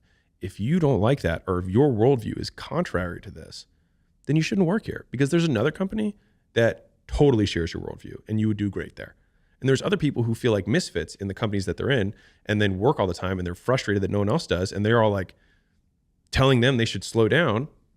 Come hang with us because we'll respond Slack at 5 a.m. on Saturday because we're on. But like, I just hardcore reject there is a right way to do things. In that example, you've touched on something I wanted to talk about, which relates to your first book, I believe. Offers? Making offers to people. Yeah. I read that you said, if there's one skill you have, it's making offers. What do you mean by making offers? So offers are the terms of exchange. So right before I started my first gym, I went to this weekend workshop to learn how to market. And get this is 2013. It was on Facebook ads. And so I got lucky. So I learned how to run Facebook ads in 2013, 2 weeks before I started my gym. This is when you're getting penny clicks and you could put a girl with a bikini and say, weight loss, click here, and it would run. And so at this thing, I hadn't opened my gym yet. And the guy was like a gym marketing dude. And he said, do you want to know the secret to sales? Because he could see I was way over my head. All the other guys there were gym owners except for me. And I was like, yeah, because at that point, had never sold anything. I didn't even know the word sales was a thing. That's how out of it I was. And so he pulled me over to the side and he asked me that question. I like pulled my notebook out to like learn the secret to sales as though it was one line. And it kind of was. He said, make people an offer they'd feel stupid saying no to. And I like wrote it down and I highlighted it. And that actually became like a core concept that we do in every business that we have, which is like, how can we make this offer better? How can we make it more valuable? And that was why defining value was such a key thing, because people are like, provide more value, make valuable content. I'm like, what does this mean? And so we boiled down value into 4 variables. And then there's things that enhance value, but like core variables and then things that enhance it. So like one is like, what is the overall dream outcome of the customer? And so a difference in juxtaposition is like, for guys, if I say I can help you make more money versus I can help you lose weight, most guys would pay more for the thing that will give them more relative status. And so in that way, between two categories of outcomes, this one will be more valuable. Okay, cool. Now, within everything, and let's call it weight loss because that's an easy one everyone can understand. Within weight loss, every other thing between a $5 ebook and a $50,000 liposuction surgery, the difference in those prices are the other value variables. And so the second variable is perceived likelihood of achievement, which is if I buy this thing, how likely do I think I will get the outcome? And so if I have a surgeon that's going to do this liposuction, for example, and it's the first surgery they've done out of medical school, and there's another surgeon that has done 10,000 and has 10,000 5-stars, which one would I be more likely to go to? The 10,000 5-star surgery, even if it actually takes that guy less time to do it. How unfair. But my perceived likelihood of getting what I want is significantly higher. So it's actually the equal opposite of risk. Those are the things that we try and enhance in the offers. We try and have a very compelling dream outcome, try and make it very likely that they're going to succeed, and there's lots of elements that make someone feel like it's likely that they'll succeed. On the bottom half of the equation, so it's a fraction. There's 2 on the top, 2 on the bottom. You have time delay between when they buy and when they get. So if someone were able to click a button on a website and immediately look at their stomach and have a 6-pack, that would be incredibly valuable, right? On the flip side, if it takes them 2 years in order to get that, it's significantly less valuable. And so for that same reason, you have to arm wrestle someone to get them to buy a personal training package. You have to spend an hour and a half to get them to buy a 20-pack of trading sessions, whereas women walk into the doctor's office to do liposuction and drop 20 times that amount of money because the time delay is nothing. You get it on the table, you wake up and you're thin, right? Then the last variable is effort and sacrifice, which is 2 sides of the same coin. So effort are the things that you have to start doing that you don't want to do as a result of this purchase. Waking up early, getting sore, like in the workout example, eating foods you hate. On the flip side, the sacrifice are the things that you have to give up that you don't want to give up as a result of this purchase. And so that might be sleeping in, eating the foods you enjoy, margarita Mondays, whatever. And so when we look at these variables, each of them has a evil twin, right? So you've got perceived likelihood of achievement, which is the positive, and then you've got risk, which is the negative. You've got time delay, which is the negative version. You've got speed, which is the positive version. You've got effort and sacrifice, and you've got ease, right? And so when we're trying to make an offer, we try and think through each of these elements of value and think, how can we maximize the upside, make it super, super likely they're going to hit it, paint the vision that they have it, and then on the bottom side, minimize the time delay between when they buy and when they get, and how much they have to do. Because in a perfect world, the moment someone says, I want that thing, that beautiful dream outcome, they'd be virtually guaranteed they would get it. It would happen immediately and it would be effortless. And I think that is the perfect ideal that we look at in terms of value. And as entrepreneurs, we innovate our way to just keep trying to chisel towards that perfect ideal outcome that we'll never actually get to. The other variables are like scarcity. If I have 1 Gatorade bottle left on planet Earth, it's significantly more valuable. I didn't change anything about the bottle itself, but it's significantly more valuable than if there's unlimited Gatorades, right? Urgency is if Gatorade, no matter how many Gatorades there were on planet Earth, I'll give a different example. If J.K. Rowling decides that she's no longer going to sell Harry Potter digital copies ever again, as of tomorrow, there will be a lot of sales of the digital copy, even though there's unlimited units. Scarcity is a function of units, urgency is a function of time. And so scarcity and urgency add to the value by enhancing those other 4 variables. There's more, but like those are the core things that we look at in terms of when we're trying to make an offer for a business. And so that becomes very relevant when we're trying to increase price for a business that we take on. So I'll give you an example. We had a PR company that we invested in. That was a generic PR company for like small business owners. And they had really high churn, but they had a really good sales engine. I was like, okay, like there's something here, but like, I think we need to tweak. I just really like the founder. 85% of their customers were small business owners and churned out in like 3 or 4 months. 15% of their customers bought the most expensive package and stayed like forever. And I was like, hey, crazy idea. What if we only served these customers? And they were people who wanted to get fundraising. Very different than the traditional like dry cleaning store, plumber, or whatever.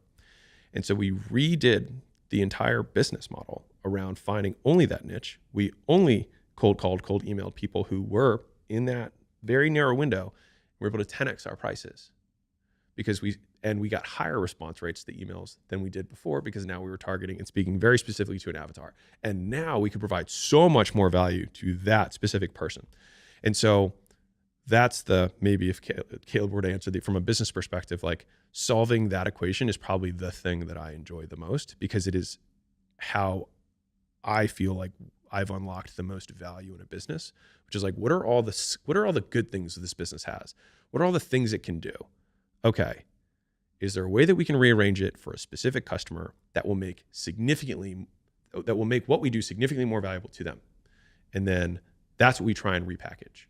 And when we do that, that's oftentimes when we can, like with Gym Launch for me, I had the knowledge of how to help people lose weight, have the nutrition plans. I knew how to sell. I knew how to market. But it was only when I like rearranged the variables that I went from making a few $1 million a year in top line revenue and basically no profit to millions and millions and millions of dollars a year in top line and bottom line profit, simply by rearranging the variables. And that was just so ingrained in me that from that point going forward, I was like, I just have to make things that are so good that people will feel stupid saying no. And if we can't get enough people to say yes, we need to make the offer better.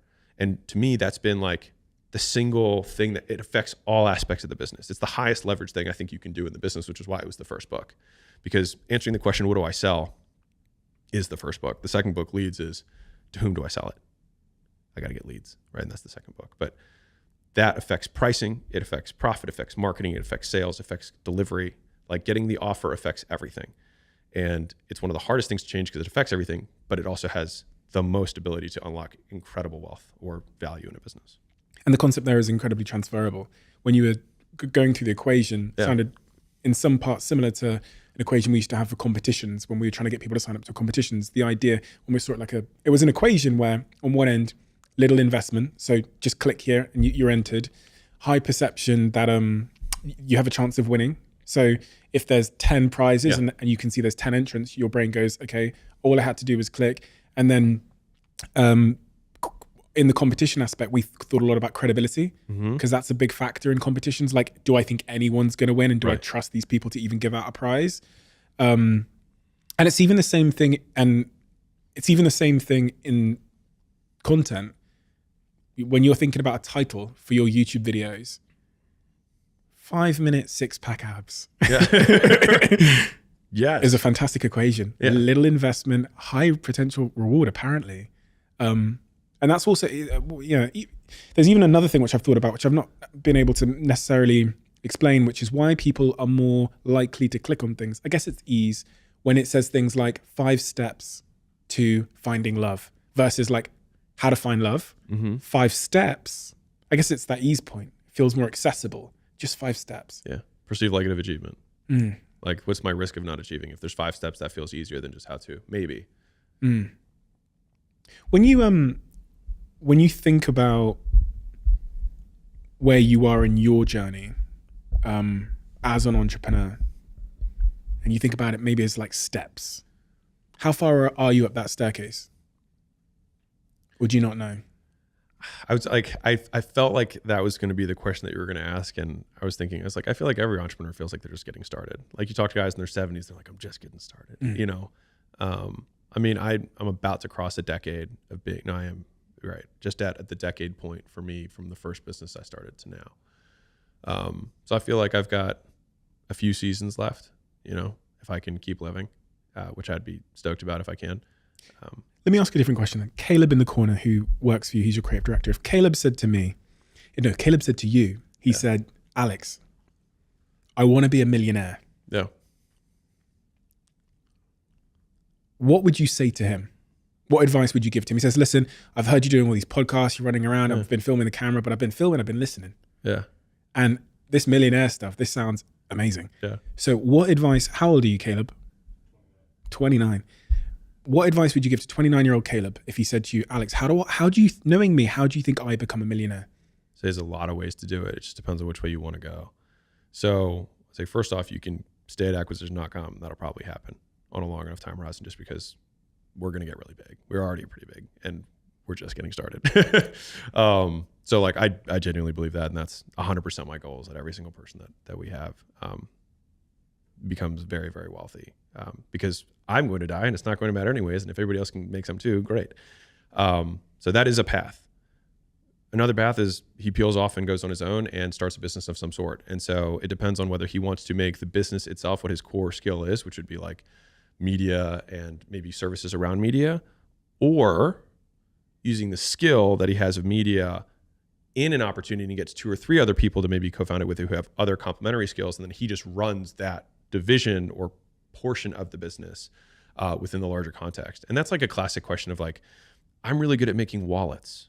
Like, what do I do? It's like, well, you can continue to make them. And then when you can't make as many as you have demand because you're so good at it, you can either raise the price and just continue to keep raising the prices until eventually you become Versace of wallets, and you make tons of profit, but you don't have tons of units, and that's okay, and you're a luxury brand. Or you put on the business owner hat and you say, okay, how do I mechanize the wallet building process and I become more businessy? And so I think it's like, do I want to be the artist or do I want to be the entrepreneur? Both of them are fine. It depends which one you feel like you're more naturally inclined to or have a higher likelihood of success doing. I like the game of business. I've played lots of different games in terms of industries. Like, I like the game overall. I don't feel like I have a particular art. Like, I don't think I'm really good at any aspect of business. I feel like I've been decent enough to not make one of them the constraint. Like, I'm not a great copywriter, but I'm good enough that that's not going to be the limiter. Like, I'm good enough. Like, I'm good enough at hiring that I can make sure that that's not the limiting factor, right? And so that's kind of how I think about it in terms of business growth overall. And so it'd be the same thing with Caleb. Is like, we have to identify what the constraint of the system is, and then deconstrain it. When you say talent stacking, I've heard you say that a few times. What do you mean by that? So this is one of my favorite topics.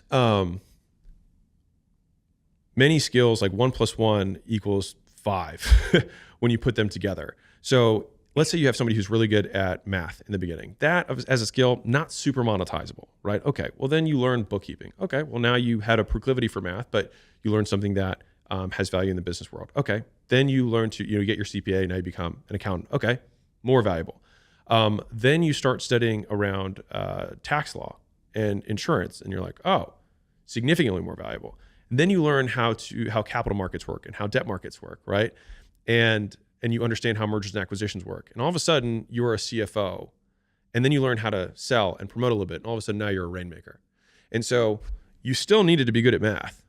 But when you stack these other skills on top of it, the original math skill becomes significantly more valuable when you have these skills on top. But each one kind of requires the one before, which is why one of the things I hate about kind of the entrepreneur world a little bit is like, they'll learn something new and then poo-poo the thing before. It's like, I'm not upset at the teacher who taught me arithmetic because I learned algebra.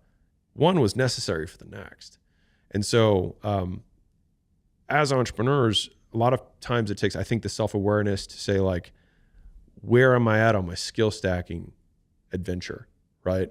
And each skill, every skill you add to your skill tool belt makes the rest of your skills more valuable, which is why I think it's so cool, which is why I'm such a big advocate for education overall. And that's, mission of acquisition.com, make business accessible to everyone.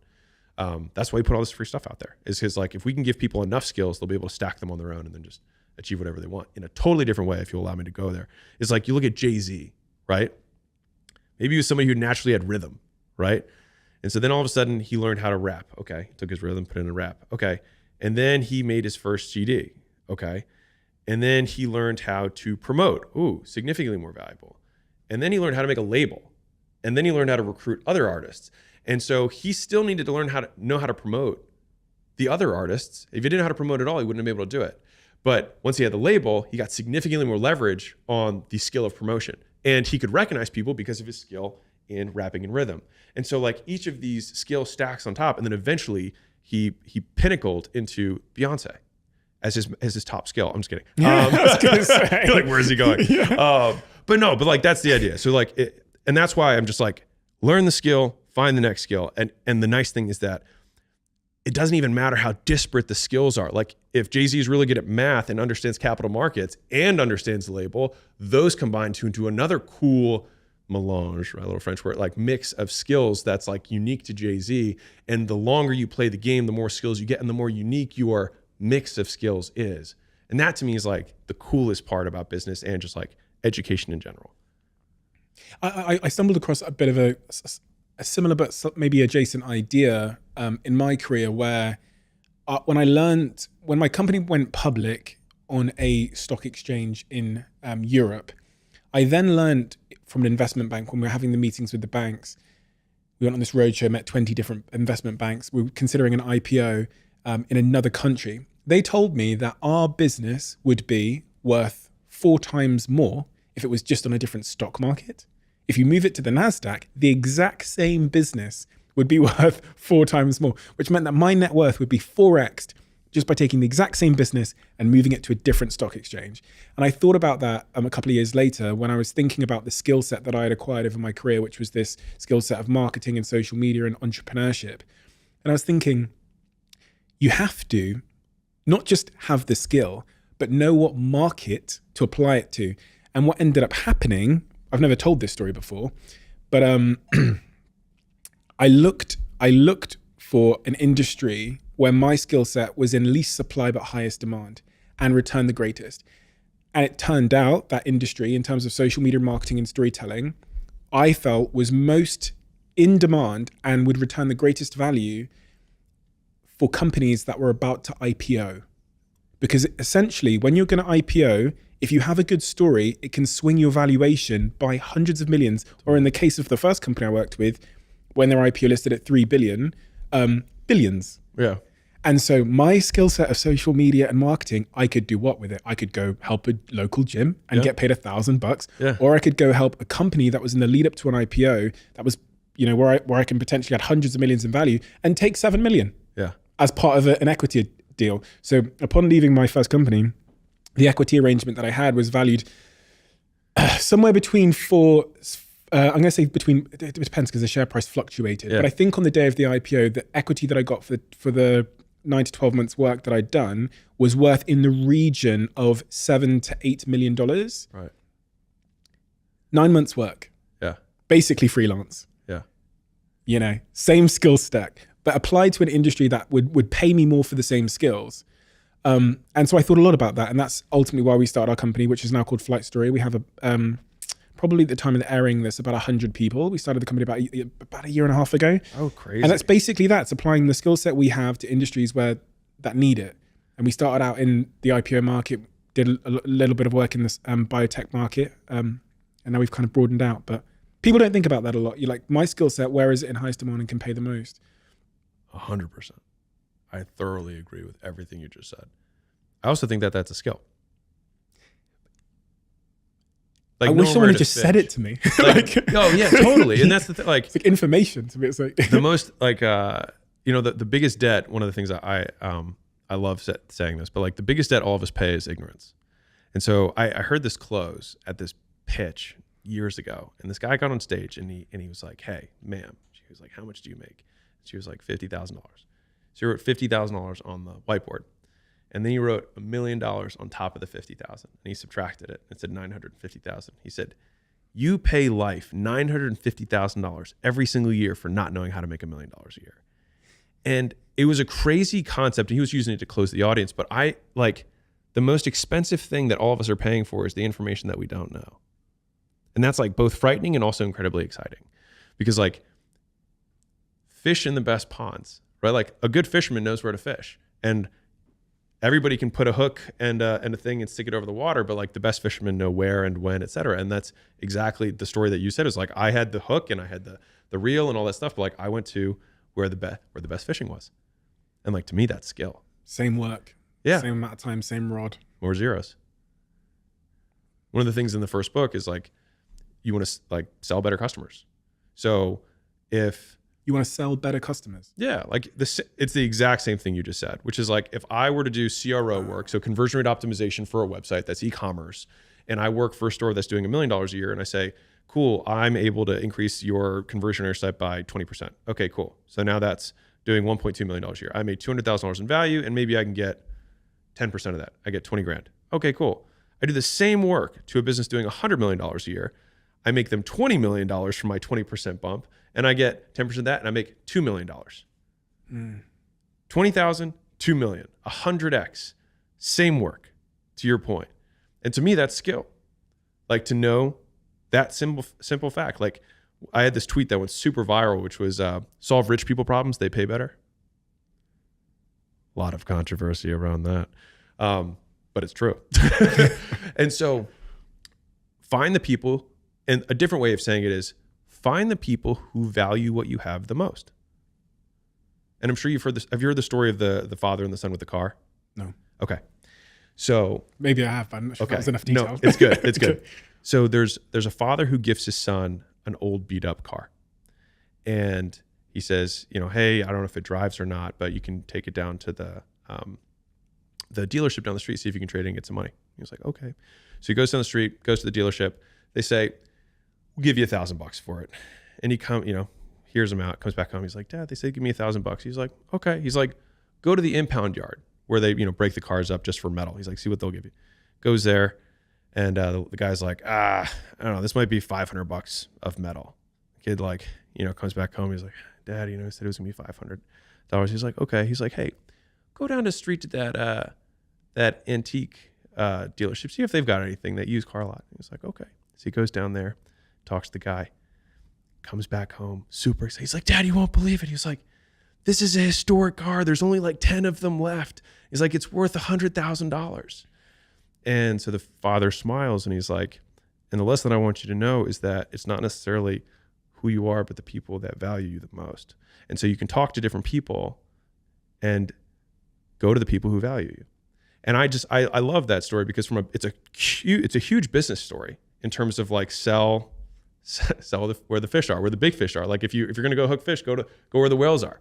It takes the same work, but a lot of it's just belief. People don't think it's possible. And so a lot of times you have to just keep leveling up, and you sell your first $10,000 thing, you sell your first $100,000 thing, sell your first multi-million-dollar package. You realize that's the exact same thing. It's just, so maybe if anybody's listening right now, it is the same thing. It's the exact same thing. And sometimes it's easier. It's normally easier.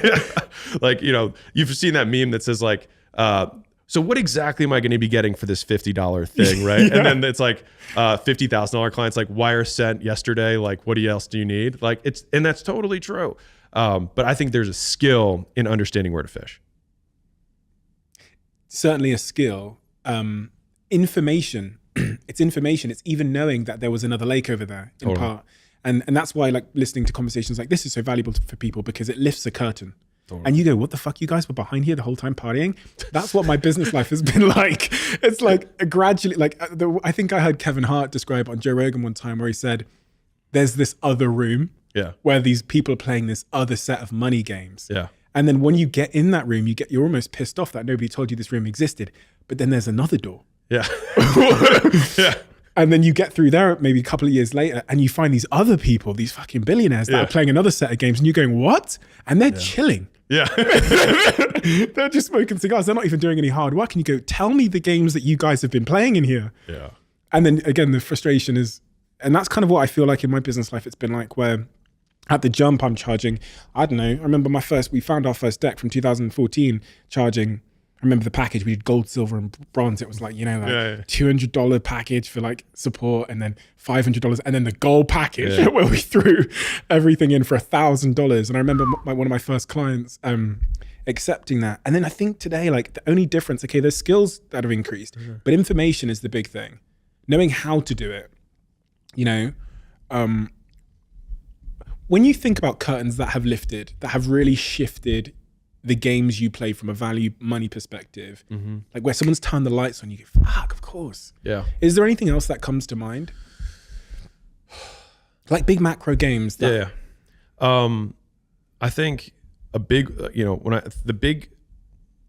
I will answer it with the stair steps of how each order of magnitude change in my income.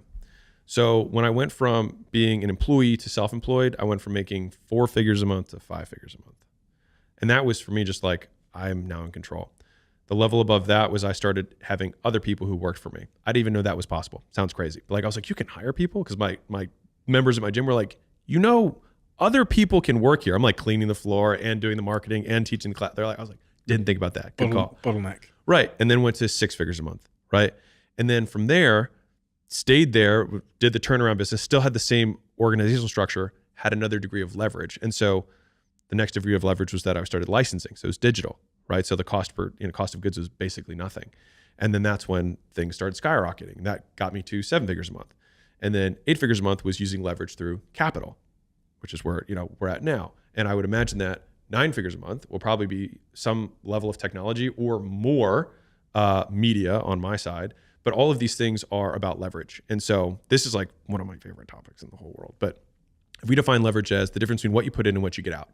So if you have a lot of leverage, you put a little bit in, you get a lot out. If you have no leverage or low leverage, you put a lot in, you get a little bit out. And a lot of times people who are listening to this and are not making as much money as they want, they're putting lots of input in and not getting a lot out. They have low leverage opportunities. And so understanding how to get more for what you put in is the game overall. And so the first level that I described was labor. It's just work. First, I was working for someone else, then I worked for myself, then I got other people to work for me. The first level in each of those levels was more leverage.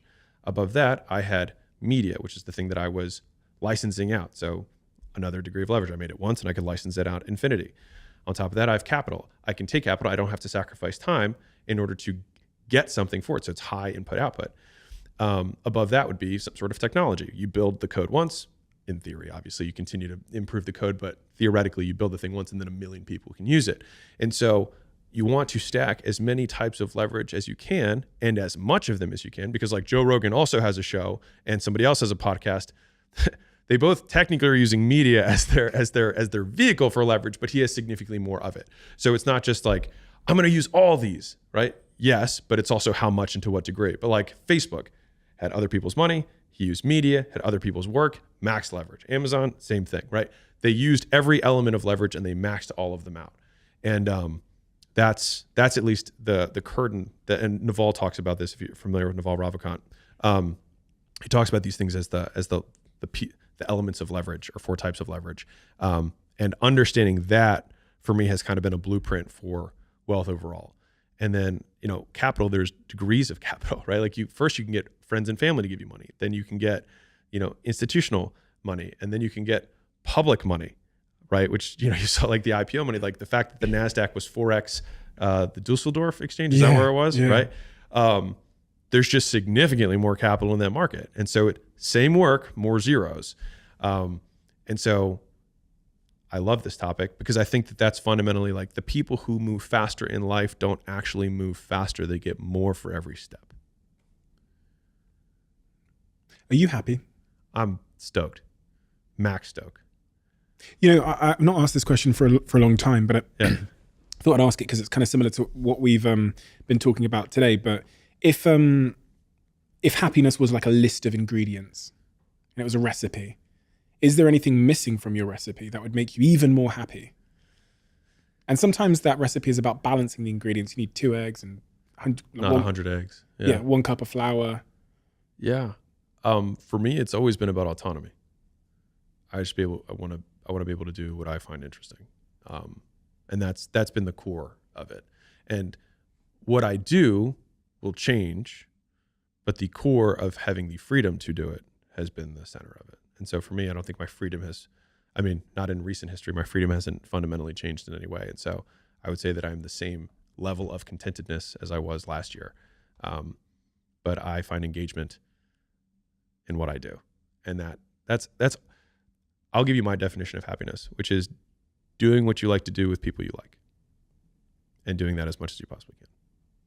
And that's my simple definition. Interesting. I've tried to figure that out, that like professional, like, I guess it's not even a professional thing, but I've tried to figure out and summarize. That's a wonderful summary. The place I'd gotten to is if you're surrounded by people you love, you're doing something that challenges you, which I think is an interesting one. You've kind of encapsulated it just by saying things you like, but that challenges you, gives you a sense of forward motion and progress towards a meaningful goal. And that's a subjective thing. Could be raising a kid or making $1 million, whatever. I think that's kind of what I call it, my ikigai. If I'm in that state, and it's a state, I think I'm happy. We have a closing tradition on this podcast where the last guest asks a question for the next guest. Without knowing who they're going to be asking it to. I'm terrified. Why does everyone get so scared when I do this? Like, aren't my questions scary? Like, everyone. Someone's going to like try and stick the neck. Like, okay, I'm going to think of it. We have these conversation cards where we've taken all the questions written in this book and we've made them into cards so people can play at home. I'm actually going to slide them over to you and just ask you to pick one conversation card. Okay. I've picked a couple there that I think are stitch ups. So I'm gonna go from the middle. Okay. All right, let's see what it is. What we got here. And the question is, what are the failures you cherish the most?